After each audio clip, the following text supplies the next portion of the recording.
Good morning. कसे आहात सर्व? आशा करते मजेतच असाल. आज ना मी खूप खुश आहे. आता खुश का आहे हे तुम्हाला व्हिडिओमध्ये पुढे कळेलच, त्यासाठी व्हिडिओ पूर्ण बघा. आता सकाळी मी लवकर उठली पण स्वयंपाकाला जरा उशीरच झाला, कारण ना बरेच कामं माझे पेंडिंग होते. छोटे मोठे बरेच कामं पुरले आज मला, तर ते कामं आवरत बसली आणि त्यानंतर ना स्वयंपाकाला थोडासा उशीरच झाला. तर असो, बाकीचे कामं तर आवरले गेले. मग लगेच स्वयंपाकाची तयारी केली. स्वयंपाकाला आज वरण भात, बटाट्याची भाजी आणि पोळ्या करणार होती. तर पटकन इथे भाताचा कुकर लावला आणि तेवढ्यात लगेचच पाहुणे पण आले.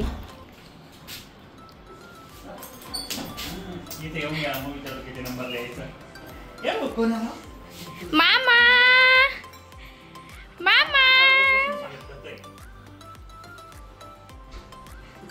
बघून घेऊ द्या, त्याला बघून घेऊ द्या. भाऊ मध्ये येऊ दे ना पाहुण्यांना, मध्ये येऊ दे, मध्ये फ्रेश होऊ दे मामा, त्यांना फ्रेश होऊ दे. चला, मामाकडेच लक्ष आहे त्याचं, आजीकडे नाहीये लक्ष, त्याचं मामाकडेच लक्ष आहे. तुला ओळख नाही देत तो.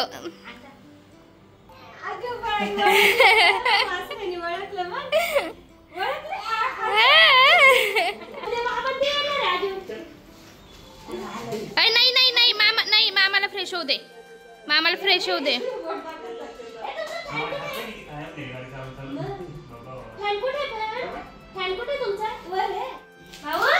नाही भाऊ, मामाला फ्रेश होऊ दे.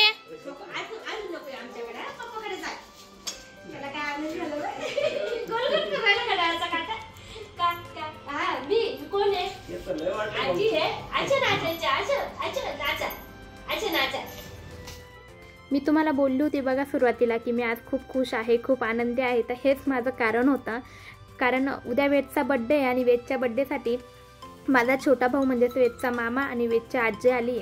आता त्यांचं ठरलं होतं की आम्ही बड्डेच्या दिवशी येतोय, पण मी त्यांना कसं तयार केलं की नाही, तुम्ही बड्डेच्या आधी या, कारण बाकीचे पण पाहुणे आमच्या बड्डेच्या दिवशीच येणार आहे. तर म्हटलं कमीत कमी तुम्ही तरी आदल्या दिवशी या.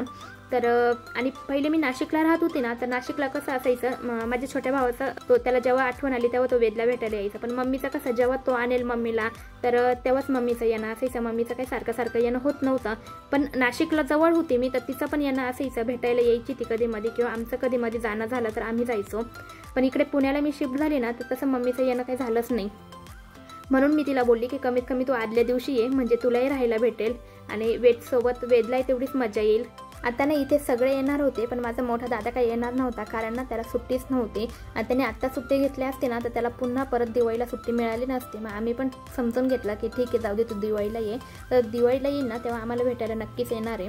मग काय, आम्ही दोघींनी मिळून पटपट स्वयंपाक केला, दुपारचे जेवण केले आणि मस्त आराम केला. त्यानंतर मी लगेचच संध्याकाळचा व्लॉग शूट केला. मस्त खेळायचं चाललंय आजी नात्यांचं.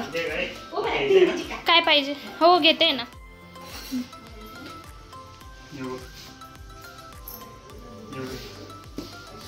ते मापात कट करावं लागेल.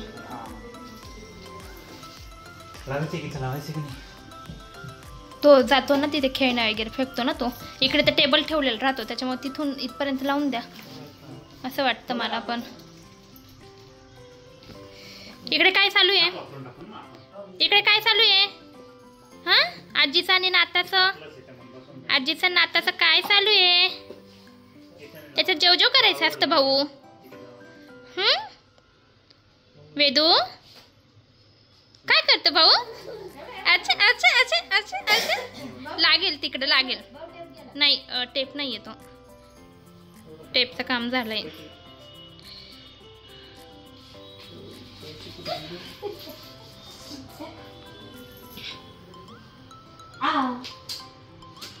विठ्ठल विठ्ठल विठ्ठल विठ्ठल विठ्ठल विठ्ठल विठ्ठल विठ्ठल विठ्ठल विठ्ठल कर पिल्लू.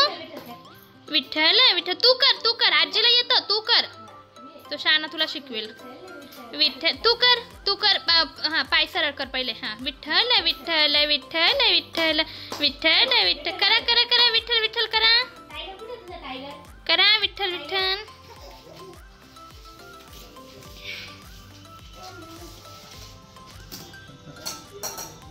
एवढंच लावायचं आहे ना फक्त. तिथे तिथे ते सेपरेट कापलं का भाऊने?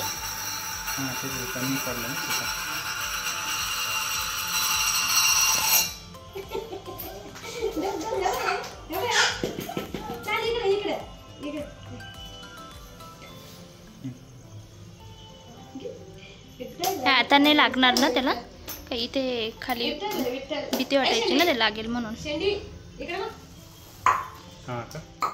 आता तुम्ही हे जे बघताय ना, तर हे TV युनिटला ते रब्बरचं असतं, म्हणजे जे फर्निचर लहान बाळाला लागायची भीती वाटते ना, ते म्हणजे फर्निचरचे कोपरे म्हणा किंवा काय, तर पिल्लू आता तिथे ना सारखा खाली जातो, तो खेळणं वगैरे फेकतो आणि तिकडेच पळतो, तर ते भीती वाटते ती TV युनिट त्याच्या डोक्याला वगैरे लागायची. तर त्याच्यासाठी आम्ही हे ऑनलाईन ऑर्डर केलं होतं. ते रबराचं आहे, तर ते असं चिटकून द्यायचं फर्निचरला, म्हणजे बाळ तिथे गेलं तरी त्याला काही लागणार नाही अशा हिशोबाने. तर तेच इथे माझ्या भावाचं आणि यांचं लावायचं काम चालू होतं.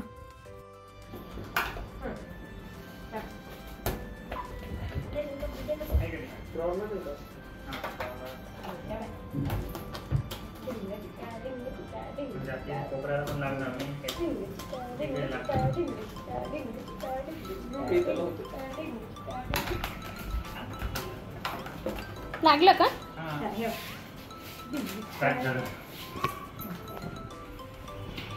आणि हो, मी काल ना डीमार्टमधून काय शॉपिंग केली ती तुमच्यासोबत शेअर करायची बाकी आहे, ते आता दाखवते मी तुम्हाला. तर काल डीमार्टमधून आम्ही जास्त काही शॉपिंग नाही केली, छोट्या मोठ्या गोष्टी घेतल्या आहे. सर्वात पहिले तर हे वेटसाठी वॉटर बॉटल, खूप क्यूट आहे, मस्त आहे. हे बघा, असं आपण त्याला मॉलमध्ये वगैरे कुठे नेतो तर याच्यामध्ये पाणी वगैरे भरून आम्ही सोबत नेऊ शकतो. चप्पल घेतली, सॉफ्ट आहे, जास्त कडक नाहीये आणि फक्त 250 रुपयाची. छान वाटते मला, घेतल्याची डेली यूजला बरी आहे. त्याच्यानंतर शेंगदाणे पण छान होते, तर मग 1 किलो शेंगदाणे घेतले. तर शेंगदाण्याचे लाडू बनवायचे, त्याच्यासाठी होते घरात शेंगदाणे, पण घेऊन घेतले, म्हणजे लाडू वगैरे बनवायचं थंडी बनवायचं येतं. त्यानंतर कोजागिरी पौर्णिमा, 2 दिवसांनी कोजागिरी पौर्णिमा आहे, त्यासाठी दूध मसाला, 4 ब्लँकेट घेतले. पाहुणे वगैरे येतात ना, तर एमर्जन्सी असं देऊ म्हटलं, त्याच्यासाठी मग हे 4 ब्लँकेट घेतले. तर हे 99 रुपयाला 1 ब्लँकेट दिलं. टायगर छान आहे, ब्लँकेट पण चांगले आहेत आणि पाहिजे घरामध्ये, असं एमर्जन्सी कोणी 4-5 पाहुणे आले. आम्ही ज्या मेन गोष्टीसाठी डीमार्टला गेलो होतो तीच ही गोष्ट, मला पिल्लूसाठी बाथटब घ्यायचा होता, पण तिथे ना छोट्या साईजमध्ये बाथटब होते पण खूप मोठे मोठे होते आणि इथे ना बाथरूम छोटे आहे. तर त्या बाथरूममध्ये जर तो बाथटब ठेवला ना तर मला बसायला जागा राहिली नसते. त्याच्यामुळे मग मी हा छोटासा टब घेतला. हा त्याला जोपर्यंत तो छोटा आहे तोपर्यंत त्याला आंघोळीला पण काम येईल म्हटलं आणि माझ्या पण छोट्या मोठ्या कामांसाठी हा यूज होईल, मग त्यासाठी हाच टब घेतला आम्ही. असे छोटे मोठे शॉपिंग केले आम्ही.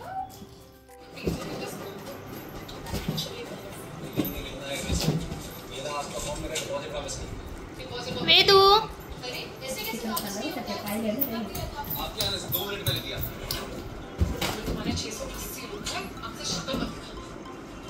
ओए बर्थडे बॉय वेदू फुटेल तो, इकडे चल.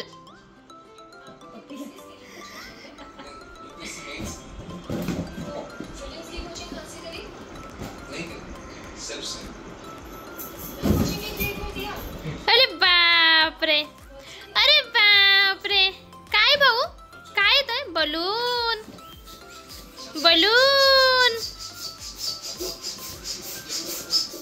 आमचे रात्रीचे जेवण वगैरे झाले आणि त्यानंतर आम्ही साधारण 9:30 ते 10च्या दरम्यान बड्डेचं डेकोरेशन करायला घेतलं.